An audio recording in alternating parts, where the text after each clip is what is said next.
Hello, everyone. I'm Vladyslav Novikov, and joining me again is Andriy Dobriansky, Director of Communication at the Ukrainian Congress Committee of America. Andrei, hello. Hi, thanks for having me back.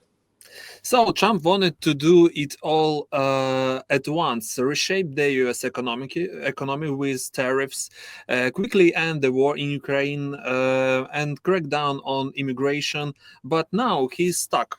The coups are blocking his moves. Putin is ignoring him, and global trade is in chaos. In other words, big problems turn out to be much harder than big slogan. Yes, very much so, especially the promises of having international peace. Many of his cabinet members sat for 3 hours praising him last week. And in the middle of that discussion, they kept bringing up the fact that he has fostered 7 peace deals. But the fact of the matter is that many of those deals, whether you're talking about the Rwanda-Congo settlement, Azerbaijan, Armenia, many of these have been in the works for months, some for years, worked by State Department officials. So the issues that he is facing when he promises 50 times during his election campaign that he can settle Russia's invasion of Ukraine very quickly in one day, he says, is the fact that none of that work had been done. So yes, he was able to invite the Congo and Rwanda to sign a peace settlement in the White House, but that wasn't his work. And when it comes to actual work, this is where the White House shows its failings, primarily because of the highly politicized nature of this White House. And I say this not so much in terms of the attacks on different members of different parties or even on members of his own party who don't toe the line, but the fact that this White House is concerned about what is the best political victory for them today, not what is the best agreement that you can sign for the future, what is the best stability you can do. For instance, the issue of crime in the United States. President Trump has been sending National Guard and deploying them to major cities and wants to do that throughout the country. However, this is not a long-term solution because you don't have the budget to have the army across the entire United States. So similarly, when he talks about what's happening in Ukraine, for instance, what was discussed in Alaska or the White House meeting thereafter, a lot of it was what can be done today so I can go on television and say I did something today. But it does not take into account what the fundamental structure of a ceasefire or a settlement needs to be. And that is the big problem with this administration. Yeah, and maybe they don't do nothing about it. They're just talking about, and Europe say we don't know what mean guarantees for Ukraine. Maybe Trump do something, but Trump don't do nothing. They might. It's problem Europe. It's not my problem. Yeah. Well, I think a lot of questions I get from Ukraine and Europe is that they actually listen to the words of the president because that statements by the president of the United States used to mean something. Here, just in the last month, we've had ultimatums of 50 days, ultimatums of 2 weeks, many of which seem to not mean anything. And to that, I think more important is to emphasize to this White House, to the members of Congress and the Senate, what has happened. And we in the United States as activists are going to be gathering in Washington again in September and October, and emphasizing certain facts that cannot be denied. One of which is today's war is a radically different war than what happened before, up to the end of 2024, with the amount of bombings, with the amount of drone attacks on Ukraine, and one can't ignore that reality. And so when President Trump said this is Biden's war was very different from the war that we're experiencing in Ukraine today. The other thing is people can talk about the ultimatums as if they matter. 50 days, we'll have to fix it in 50 days. The number that activists in the United States keep reminding members of Congress and the Senate is that Ukraine agreed by the beginning of March to a full ceasefire. We are rapidly approaching 200 days of this announcement by Ukraine, where the other side, the enemy, hasn't agreed to anything. And so in this long struggle, as we get into a bigger political season in the United States, October will mark the 1 year before the midterms next year. I think that I think a lot of these questions are going to have to be addressed, because in election season, you're going to have to show what you have done in the previous year or year and a half. And there's not a lot that they can point to as being successes for the American people, not least of which the promise that they would end the war in Ukraine. Yeah, Trump made a lot of deadlines, but these deadlines is dead all this time. And isn't Putin making Trump look weak? Yeah, I think Putin and obviously China, India, they have taken Trump's strategy. Trump is a devotee of bilateral negotiation. That's what he wants. He wants a personal business deal with another leader of another country, and that's how it's going to be. That means that he can tear up the USMCA, the US Mexico Canada trade agreement that he himself negotiated. Tear it up. We're going to make a new one. Same thing with the free trade agreement with Korea. Tear it up. I don't care about it.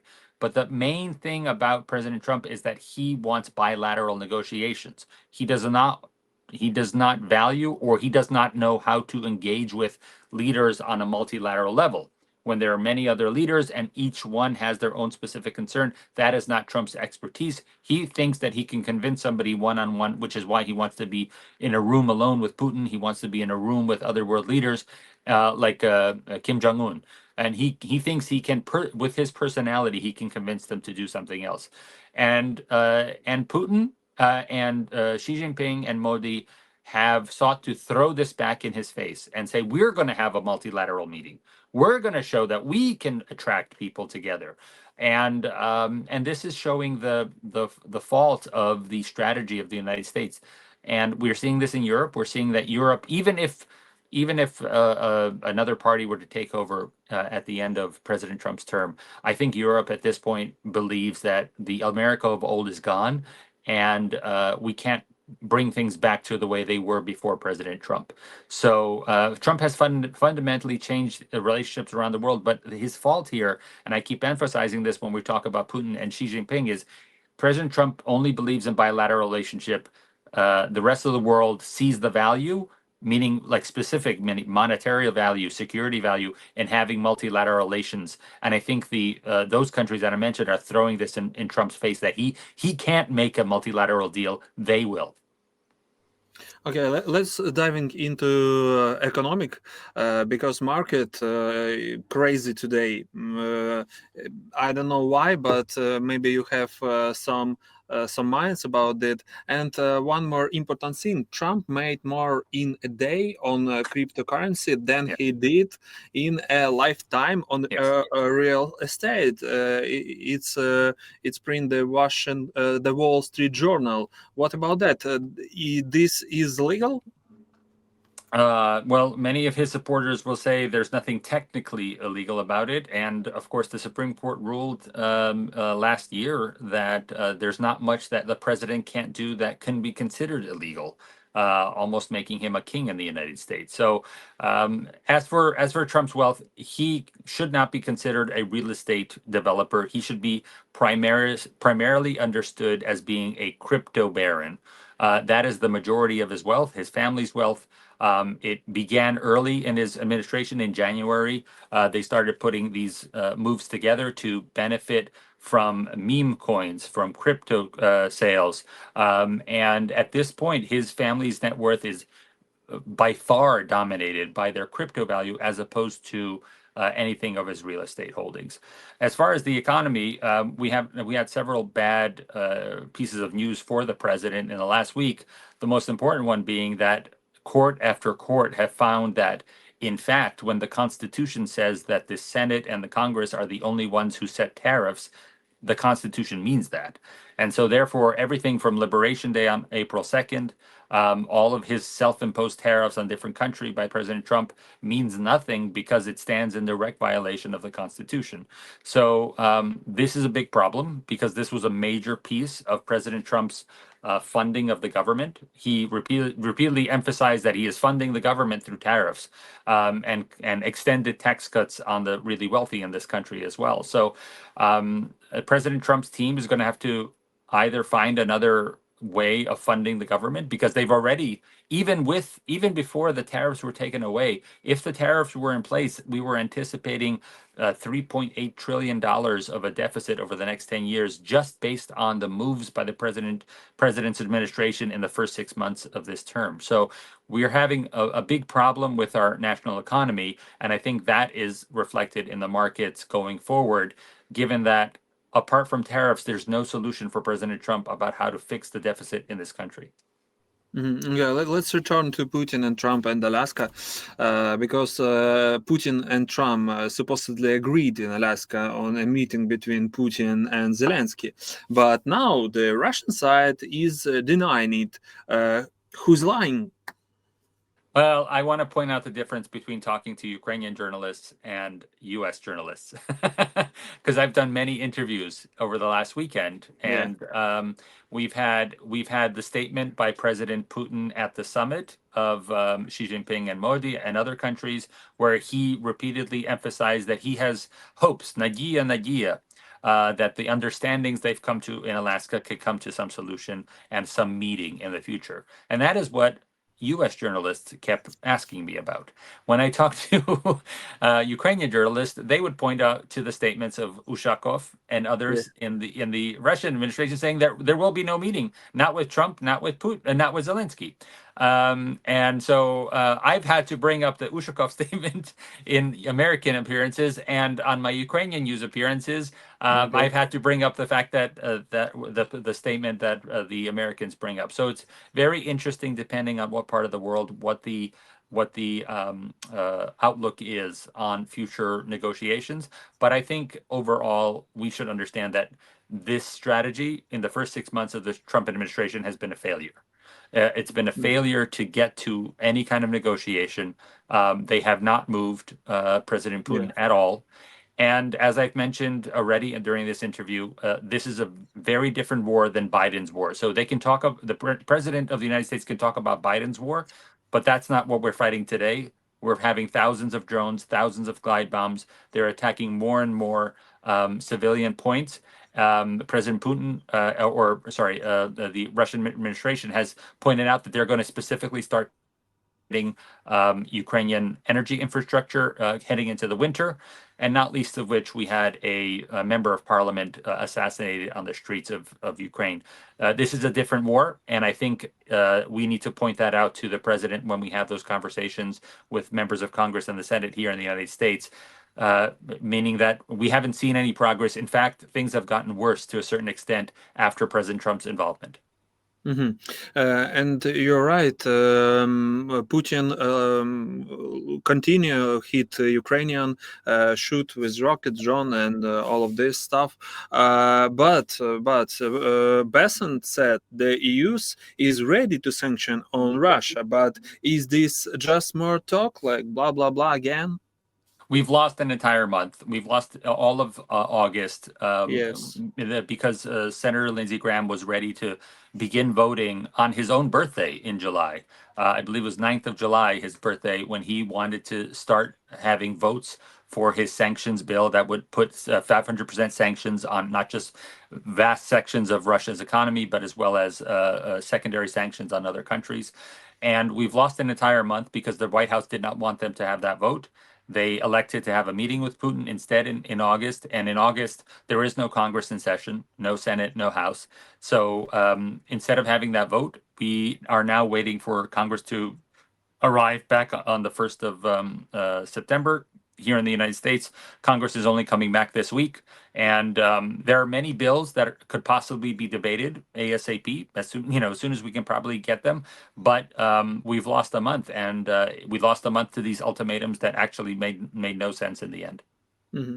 Let's try speak about next meeting, because Trump, Zelensky, and European leaders are meeting on the 4th. That means as a direct answer to what just happened in China? I know that the fourth meeting was something that was discussed prior to this, but I don't, as of now, I'm not believing that President Trump is going to travel. He's been very much out of the public eye for the last 3 or 4 days. Many people wondering why he hasn't posted on social media. Of course, conspiracy theories online, but Yeah. I think the main thing is that I just don't think that he's in good health in general. He may be just tired, sick, etc.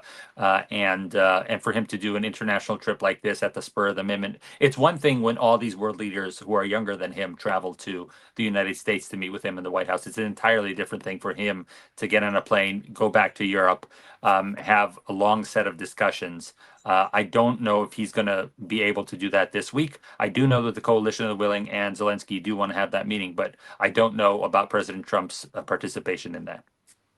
So you think they don't go to Europe because have this all this reason?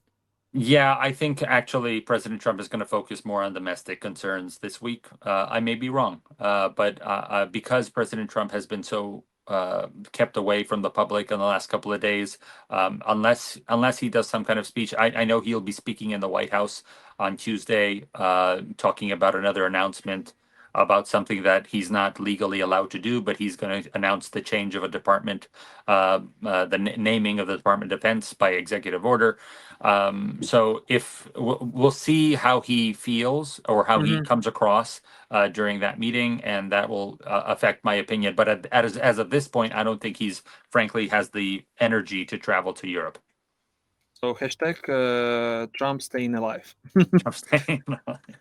Yeah, but we look all this meeting in China, and that was looks massive, and I think this meet between Trump, Zelensky, European leaders, it's need to Trump.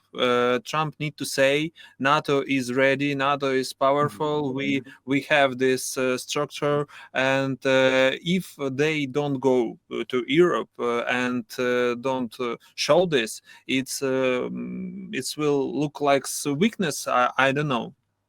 Well, I think the same thing happened in May of this year when Europe decided to organize the coalition of willing meeting. They said that they were going to put on sanctions right away. And Putin had that late night press conference where he said, no, I'll meet with Zelensky in Istanbul. Trump got on the phone and they ignored everything that Europe tried to do. So I think similarly, Trump can easily ignore what Europe is trying to do this week on the 4th and move ahead with his own idea in the coming week, whatever that might be. That might be another summit. Also, we need to keep in mind that a lot of movement is always made after international summits. So everything that happened in July with the meeting with Mark Rutte in the White House, et cetera, that happened after the G7 summit, after the NATO summit, where Trump got to be around world leaders and talk with them. Similarly, apart from if he were to travel to Europe, we have the UN General Assembly that's happening later this month. So Trump will be with world leaders this month. It just won't be at the beginning of the month. Okay, the meeting in China is it really about China or about Russia? It look massive, but we know exactly who Xi Jinping staged this show for. Well, I mean, the summit is one thing. I think the military parade is going to be at another thing, and that is for China to show to Japan, to Korea, to Indonesia, any other country. They just want to show their dominance and don't think that you can block us from our transit on waterways. China wants to show that in the next century they're going to be the major power. I think for Putin, this meeting has been a failure. He did not get any public promises of support. We know that China is propping up Russia's war. We know that North Korea is propping up Russia's war, but he did not get any public support either from Modi or other people, which would have happened if this was a Western meeting. The European leaders will announce yet again when Zelensky comes to Paris that they support Ukraine, that they want to do more for Ukraine, etc. This is not something that Putin got at this meeting. So, Andrei, thank you for that interview. It was really good for me and our viewers. Thank you. I hope we have this conversation going forward again. Thank you.